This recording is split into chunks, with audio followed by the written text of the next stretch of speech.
Alright, so I thought I was going to use the same radius point for the cutout, but I think that's going to make the hole too low.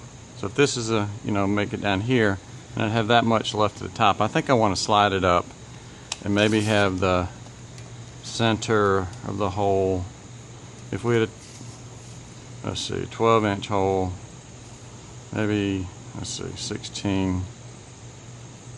Let's start with 12-inch hole first. 12-inch hole, and put it more up towards the top. Let's see if that's, so if that's 12 inches, it'd be about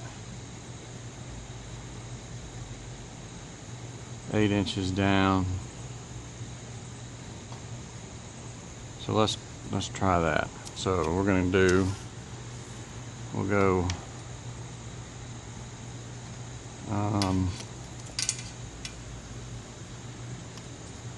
8 inches.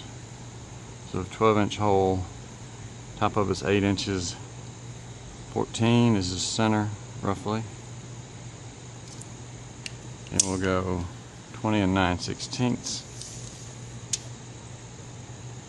20 and 9/16. 14. And we'll do a 6 and 12. That's probably good. So put our pivot point back in. Okay. And I tied a knot already at, what did I tie this at? No, I don't want to do. 8 inches. I'm going to redo this. I'm going to do the knot at 6 inches.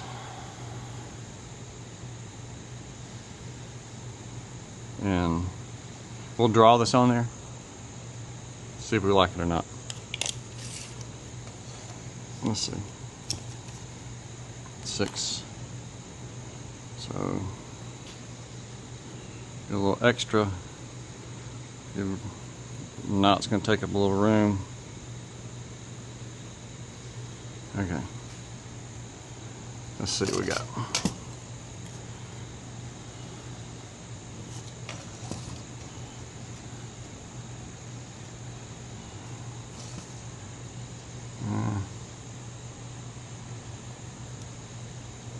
Nope, don't want to move the nail. So that knot took up a little more room than I wanted. So we will adjust it out.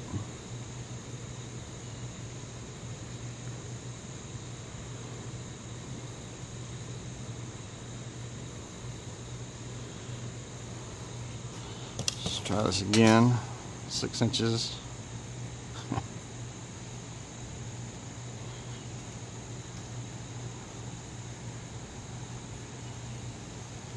So we'll go a little bit past 6. Just give room for the knot. Knot's going to take up some string.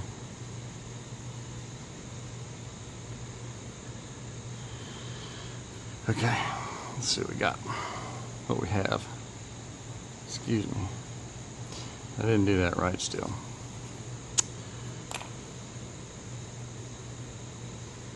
The knot takes up a lot of string.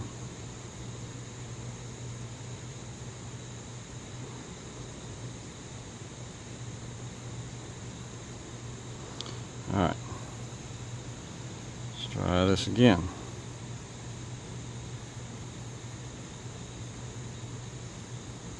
Okay.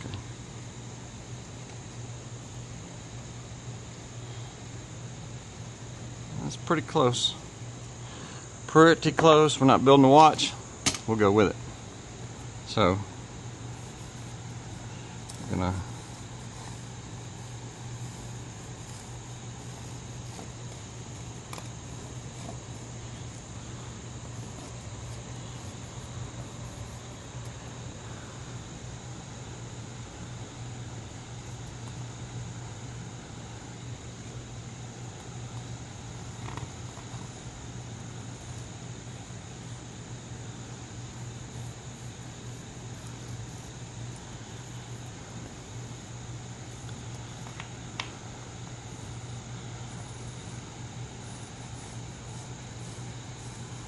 this in here.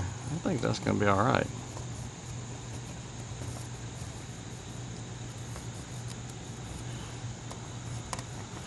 Our executive producer is not standing here, so we're gonna make an executive decision, and I think we're gonna roll on with it. So the next thing, let's see, we're gonna lay these hinges out, figure out where we want them.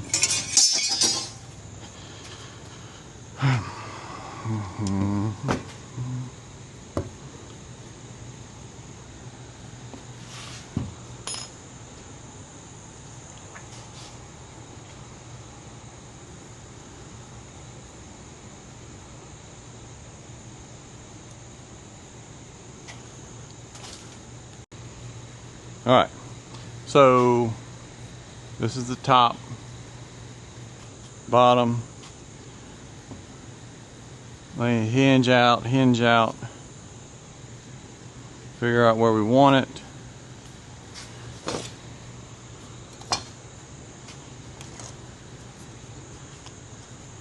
So if we went, let's say, just roughing it out, let's see here, bottom 16, top 16, maybe we want them, bottom's probably 16, and then the top, if we did 24,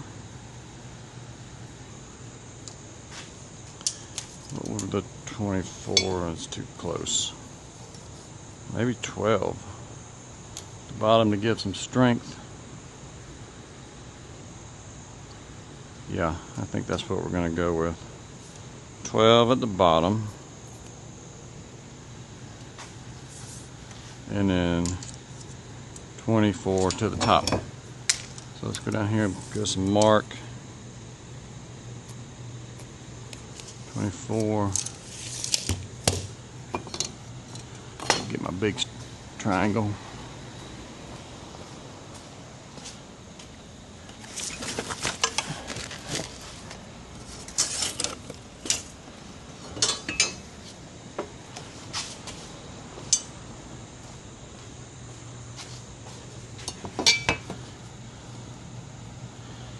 Okay, so if you put your pencil down at the tip of that little arrow marking it, and then slide your triangle up, then you'll be dead on. It's a little quicker and easier that way than trying to line the triangle up and then find out the pencil lead is too wide and you're off a little bit. And so that's the top. So we'll put that mark in to a T, top, and then we'll go down here. We did 12 inches. Excuse me. 12 inches. And my clamp's in the way a little bit, but that's all right. So that's 12 inches. And we'll put a mark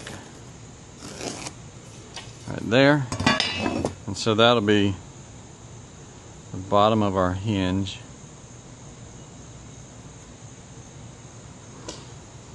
Okay, and this will be the top of our hinge.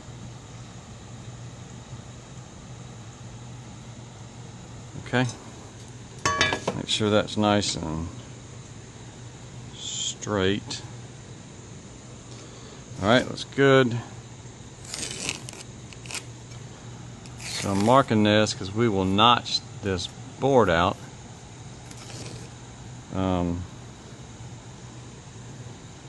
Fit this hinge. So I'm lining the hinge pin up. You can see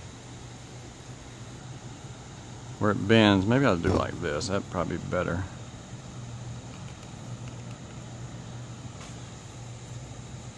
And get my end mark. I'll just use where it's bent. That way I'll know how far to go in. So got that one.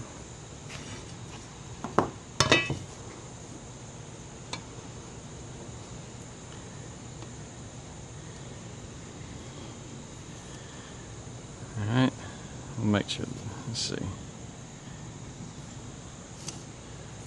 Make sure this is straight. Okay, right there. Go ahead and mark it.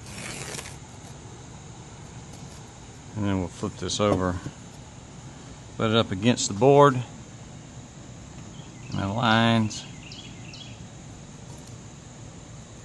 And we'll draw our end measurement. Okay. So that's got our hinge mark. Got our hinge mark, got our upper arch, got our center hole.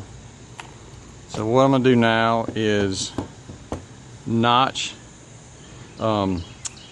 This is the interior. So this hinge will be hidden. The next layer of wood will be flattened on top of this, and so this will be sandwiched in between. And so I need to notch out this wood, this inside, so this hinge lays flat.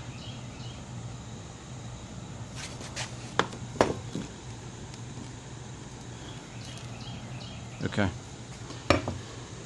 Alright, so let me get set up and I'll bring y'all back in a few minutes. Alright, so the way I'm going to do this is with a circular saw.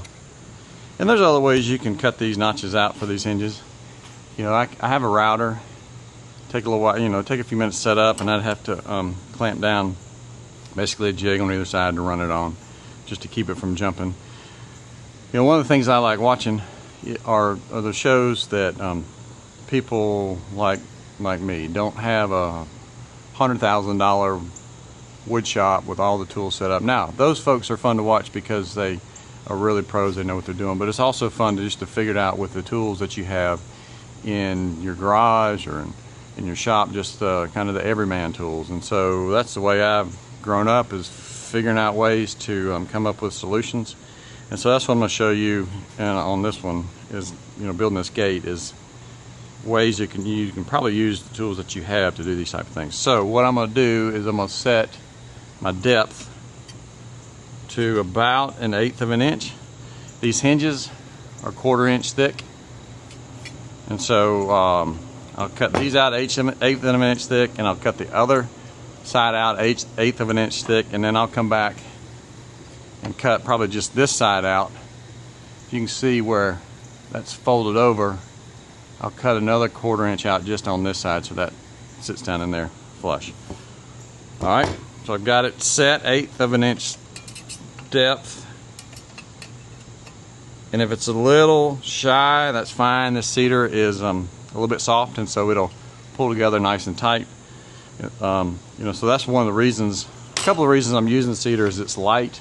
It's not going to put a lot of weight on these hinges, and also it's naturally rot resistant, so it makes a good outdoor wood to use. Even though I'm going to paint it, it should last a good bit longer that way. Alright, so we'll get rolling. Probably going to put this thing on mute so it doesn't blow your ears off.